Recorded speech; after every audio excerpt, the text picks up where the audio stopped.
On the 10th of May 1837, the Leicestershire County Lunatic Asylum opened its doors to patients. 7,000 patients admitted before the doors closed in 1908. In 1849, the asylum was to be known as a house of cure and not a house of detention, and it does appear that around 50% of the people admitted were cured enough to eventually return to their former lifestyles. 2 boys being admitted aged just 4. Young Frederick from Knighton was multiply handicapped. The patient is completely unable either to walk, speak, or feed himself. He is obliged to be fed with a spoon of the attendant and passes both feces and urine without consciousness.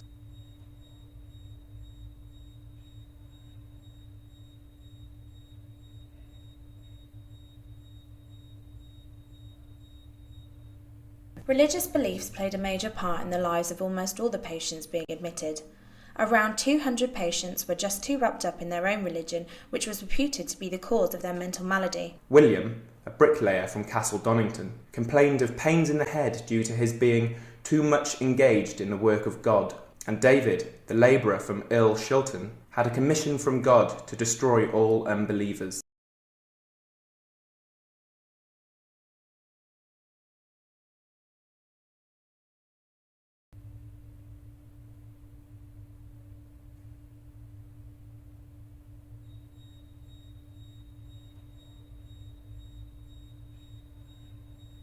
A hosiery seamer from Wigston suffering from chronic mania was found cooking meat, sugar and tea together in a frying pan. This case is a very deplorable one. He seems to be sent into the asylum simply because he is dirty and troublesome. When can I go home? 8 patients died on the day of admission or the very next day. 259 died within a month of admission. Virtually 700 died in the year of admission, with a further 700 dying within the first 5 years as a patient.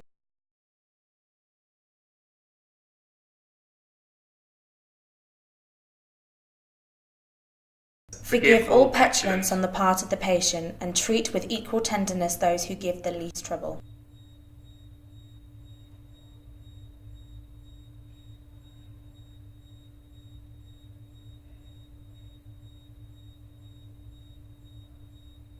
Mary Teresa from Glenfield would go out gardening with a carving knife at 4 a.m.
What has been commonly called an ill-assorted marriage, for her former husband she entertained the fondest affection, for the latter unmitigated disgust, hence aroused these fruitful sources of domestic disquietude, unhappy comparisons and mutual recriminations, until the domestic hearth became discreted and her home a hell on earth.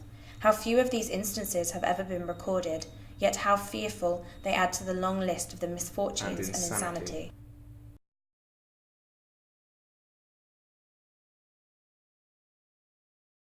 Ravenous hungers. A housewife from Bottisford had a passion for potatoes and had to be watched at mealtimes, as she would bolt off with them from the plates of others.